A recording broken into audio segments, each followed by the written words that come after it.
मजहर अब्बास साहब, जिस तरह से सबकी गुफ्तगू उसी चीज़ को आगे लेके चलते हैं। अगर जाता है सेनेट की कमेटी ऑफ द होल में, यकीनन कॉन्फ्लिक्ट ऑफ द इंटरेस्ट भी होगा बहस के दौरान, तहकीकात के दौरान। क्या वो फोरम हो, क्या वो तरीकाकार हो, शफाफ तरीके से सब चीज़ें सामने आ सके। देखिए, आज एक बड़ी अच्छी खबर है। अगर अखबार में देख पढ़ी हो आप लोगों ने, आज आज से गालिबन आज नहीं कल से या आज से पेरिस में एक ट्रायल शुरू हो रहा है जिसका नाम है कराची अफेयर्स। और वो ट्रायल है जो सबमरीन वाला वाकया हुआ था और उसके बाद शेरेटन ब्लास्ट हुआ था जिसमें 11 फ्रेंच इंजीनियर्स वो थे। यानी वहाँ फॉर्मर प्राइम मिनिस्टर के ऊपर बाकायदा ट्रायल शुरू हो रहा है और हमने उसी केस की इन्वेस्टिगेशन इनकम्प्लीट करके छोड़ दी। मंसूर अल हक साहब मरूम के साथ प्ली बार्गेन हो गई। बाकी जो जो इंजीनियर्स मारे गए थे वो इन्वेस्टिगेशन पाकिस्तान में इनकम्प्लीट रही और वहाँ उन्होंने पूरी इन्वेस्टिगेशन करके और ये देखें कि उस ट्रायल का नाम क्या रखा गया है, कराची अफेयर्स।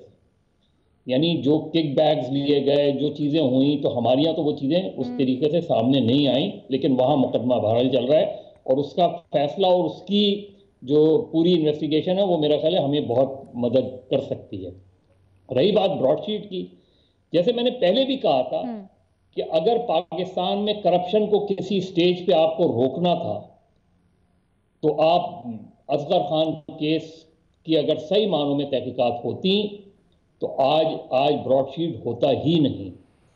ये उसकी पैदावार है। आप उठा के देख लें उस चीज़ में और उस चीज़ को देख लें कि कौन कौन लोग उसमें मुलव्विस थे और कौन कौन लोग ब्रॉडशीट में होल सेनेट यानी सस्पेक्ट्स जो हैं वो बैठ के ये फैसले करेंगे कि इसकी तहकीकात कैसी कराई जाए। इसमें कोई बहुत से कैरेक्टर्स हैं ना, इसके अंदर बहुत सी पार्टियां हैं जिनके हवाले से इसमें जिक्र है।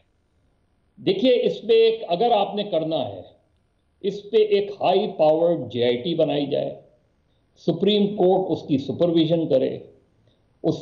मैं फिर इसलिए कह रहा हूं सुप्रीम कोर्ट की बात क्योंकि उस इंडिपेंडेंस ऑफ जुडिशरी के लिए इन सारी जमातों ने स्ट्रगल की थी। ये पीसीओ जजेस तो नहीं हैं। तो जेआईटी बनाई जाए। जेआईटी वहां कहां से शुरू करे? जेआईटी वहां से शुरू करे कि जब अभी भट्टी साहब जनरल अमजद की बात कर रहे थे, थोड़ी सी उनको कसी करूं।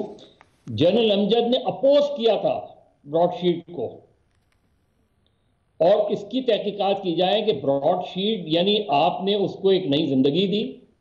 ब्रॉडशीट बनी, पाकिस्तान स्पेसिफिक केस के लिए बनी, इन्वेस्टिगेशन हुई, उसके बाद जिन वजूहात की बिना पे, देखिए टर्म्स ऑफ रेफरेंस क्या होता है कि चीज शुरू कहां हुई, इसका फायदा किस किस को हुआ, इसकी तहकीकात में कहां कहां रुकावटें डाली गई, वो कौन से नैब के चेयरमैन थे जिन्होंने किसके कहने पर चीजें रोकी।